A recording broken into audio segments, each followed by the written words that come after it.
Les vacances, c'est maintenant, mais bientôt la rentrée approche. Les étudiants doivent se préparer. C'est pourquoi nous avons le plaisir de recevoir Meryl Cohen de Lara. Mais oui, c'est son nom. Bonjour Meryl. Bonjour. Un joli nom, Meryl. Un nom spécial. Qui vient d'Espagne. Unique. Exact. Magnifique. Bon, de Lara.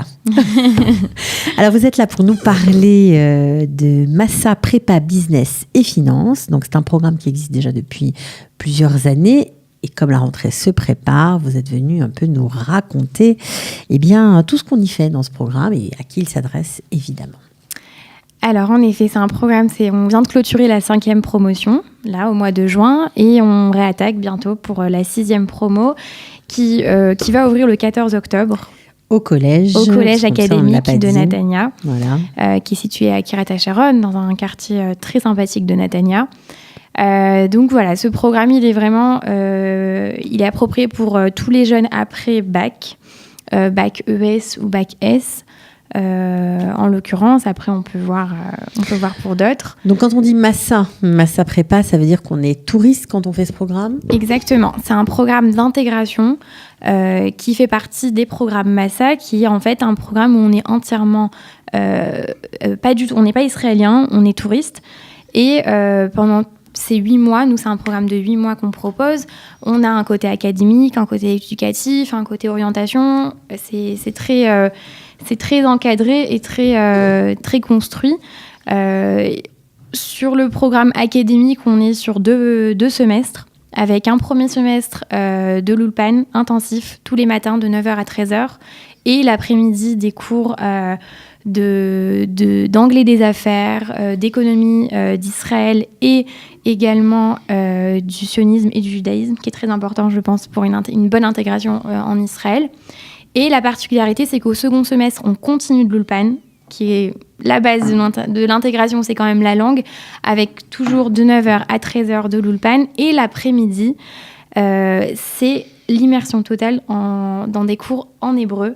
Ça, c'est voilà. Une marche supplémentaire. C'est une marche supplémentaire, mais c'est possible. Ça veut dire qu'après le premier semestre, ils sont capables et ils arrivent, avec le temps, on a vu que ça marche, à suivre des cours directement en hébreu. Alors, des cours en hébreu, mais comment on les choisit ? C'est vous qui décidez des cours ? C'est les étudiants qui choisissent dans l'université dans le collège académique de Netanya, ce qui leur plaît ? Comment ça se passe ? Alors non, nous, on impose 2 cours qui sont quand même les cours les plus variés, on va dire, de la microéconomie, parce qu'on est quand même dans une prépa business et finance, et des maths, parce que dans presque toutes les licences, on demande quand même des maths un niveau de base. Et ce sont des cours de première année ? Ce sont des cours de première année, ça veut dire que s'ils arrivent à les valider, ils n'auront pas besoin de les passer en première année de licence au collège académique de Netanya, et c'est un point fort, ça enlève quand même beaucoup de matières. Ok, donc ça, on va dire que c'est un crédit académique. Exactement. C'est comme ça. C'est un crédit académique. Formidable. Alors, programme qui existe depuis 5 ans, donc qui a fait ses preuves. Ce sont des classes de combien de personnes à peu près ? À peu près des groupes de 30. Donc, ça va être des fois souvent séparé en 2, selon le niveau. Pour les maths, pour la micro, pour l'anglais des affaires en l'occurrence, où il y a un cours vraiment pour les gens qui ont un anglais assez bon déjà, et un anglais de base où on reprend vraiment toutes les bases. Les maths, pareil, on fait souvent deux groupes différents avec 2 niveaux différents pour pouvoir vraiment avancer au rythme de l'étudiant et pas foncer et ne rien comprendre. Donc alors bien sûr, il y a aussi des cours d'économie d'Israël et de judaïsme et sionisme. Ça, c'était important. C'est très important. Je pense que quand on arrive dans un nouveau pays où on va, je pense, la quasi-majorité de nos jeunes restent à la fin de l'année, il est très important de connaître notre pays. Qu'est-ce que c'est le judaïsme ? Qu'est-ce que c'est le sionisme ? Il y en a, ils disent « je viens par sionisme »,« je suis sioniste, je viens en Israël », mais concrètement, ils ne savent pas c'est quoi. Donc vraiment, on repasse sur les bases fondamentales qu'on ne peut pas passer à travers. Et les jeunes sont très contents. Au début, te regardent « oh, ça va, on a appris à l'école ». Non, c'est pas la même chose. Avec des professeurs comme Jacques Bendelac, je ne sais pas si vous... Oui. Voilà. Denis Charbit, c'est des professeurs incroyables. Les jeunes sont très attachés. Ouais, j'imagine. Ils ont bien de la chance d'ailleurs. Alors, on va parler après du côté un peu plus ludique du programme, mais je vous entends là et je sais que parfois les jeunes arrivent, ils font une première année, X, Y, un autre programme Massa, et puis ils ont envie d'étudier, mais ils ne savent pas trop comment s'y prendre. Ils n'ont pas encore acquis l'hébreu. Je pense aussi à des filles qui ont fait peut-être le Shirut Leumi et qui ne maîtrisent pas encore la langue, donc qui sont un peu réticents à rentrer à la fac. Est-ce que ça peut être une option comme genre de programme, et est-ce que ça peut s'adresser à elles qui sont déjà, ou à eux qui sont déjà israéliens? Exactement. Alors, par rapport à ça, le programme prépa business et finance, il est aussi proposé au-delà de Massa. C'est-à-dire que si une fille, comme vous venez de le dire, a fait le Shirut Leumi, ne sait pas encore qu'est-ce qu'elle veut faire, ou elle n'a pas encore le niveau d'hébreu, on propose également la prépa, pas en tant que Massa, en tant qu'israélienne, tout simplement. On en a souvent 5 à 10 jeunes filles ou jeunes garçons après l'armée également, qui font la prépa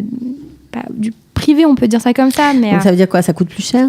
C'est pas que ça coûte plus cher. Je sais pas au niveau des tarifs, je suis pas dedans, mais ça veut dire que c'est seulement le côté académique. On enlève le côté tioul, on peut faire peut-être des tiouls à la carte. On peut. Oui, tout est possible. Ça devrait être possible. Donc, qui se charge de gérer ces étudiants-là?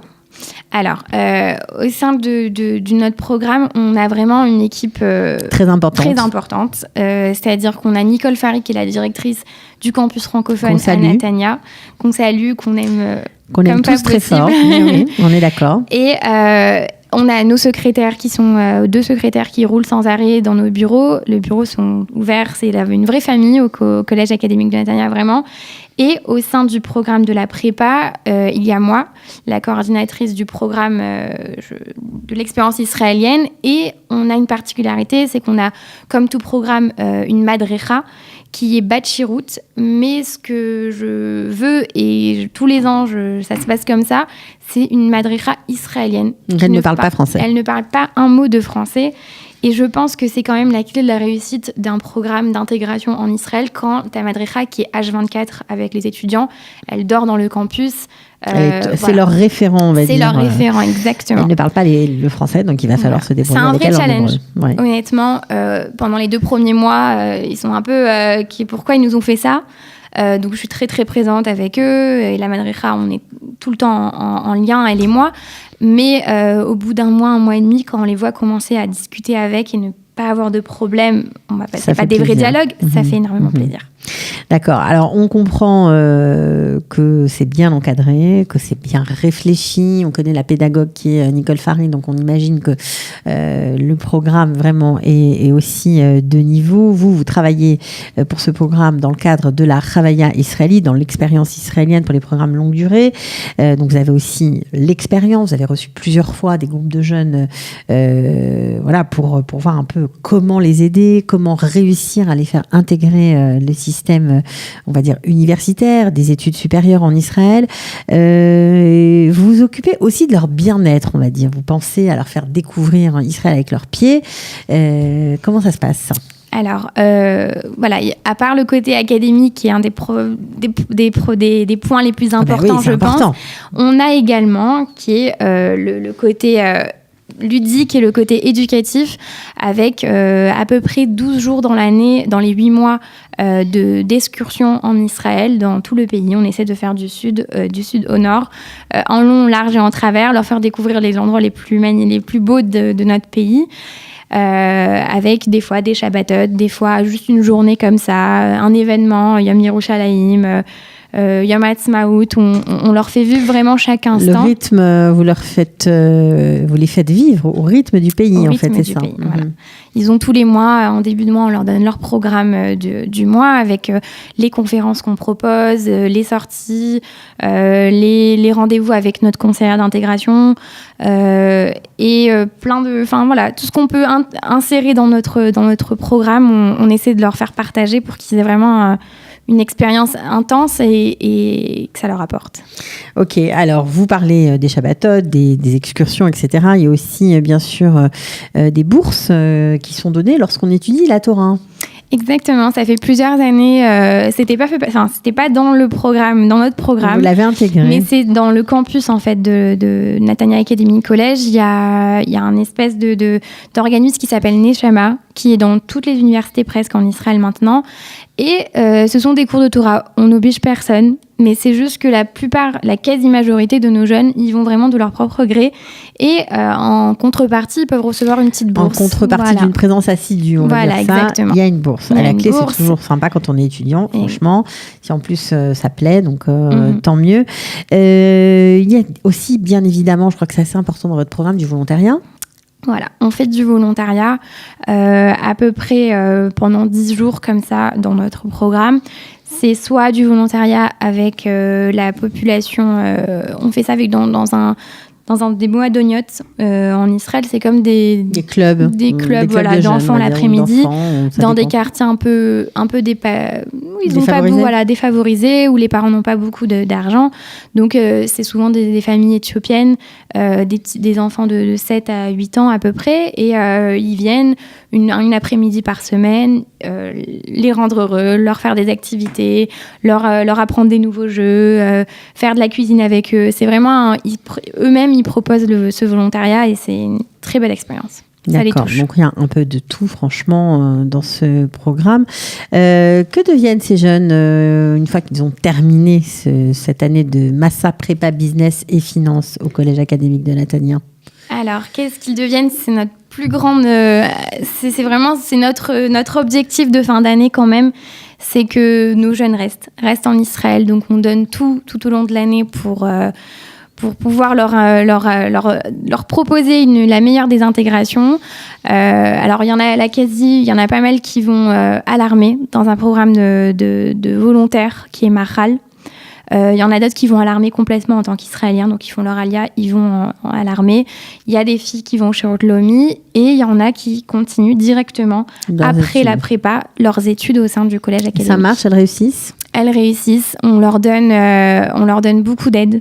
On leur greffe concrètement un tuteur avec eux au début de l'année et ce pendant presque des fois 3 ans. Ouais. Donc c'est vrai que pour les parents qui nous écoutent et qui sont un peu angoissés, on va bien dire, de laisser partir leurs enfants comme ça, ce sont des études, on va dire,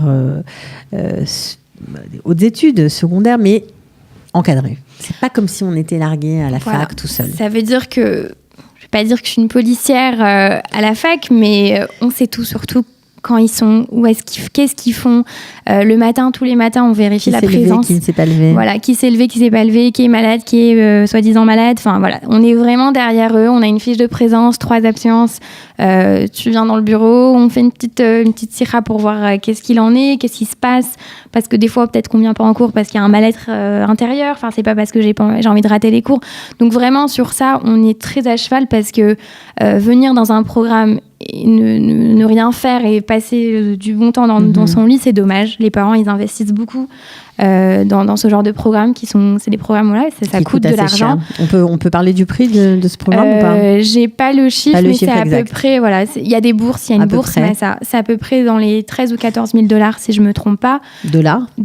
Okay. Mais chaque étudiant reçoit une bourse Massa, une bourse de l'État de 6 500 $, qui est donnée à presque tout le monde.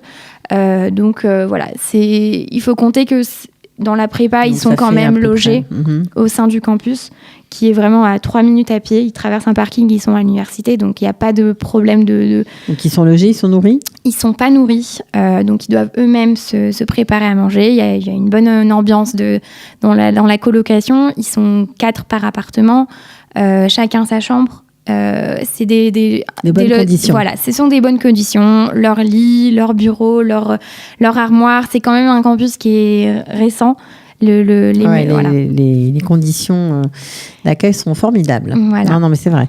C'est important. Quand on vient seul en Israël sans famille, au début, si on a notre petit chez soi, on ferme notre porte, on est bien. On se sent c'est bien. important.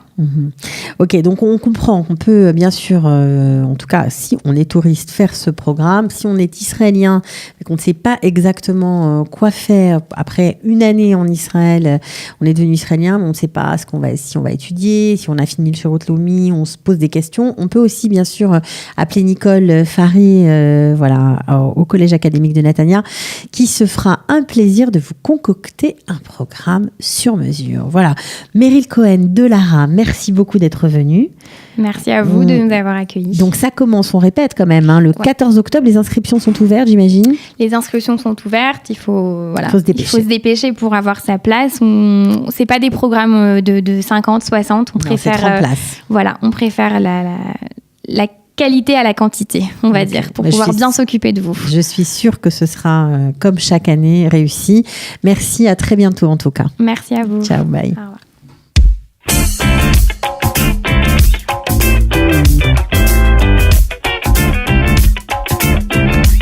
Les professions réglementées, les équivalences, les nouveautés qui vous concernent, on vous dit tout dans les dossiers Qualita. Les dossiers Qualita, pour en savoir plus sur l'ALIA.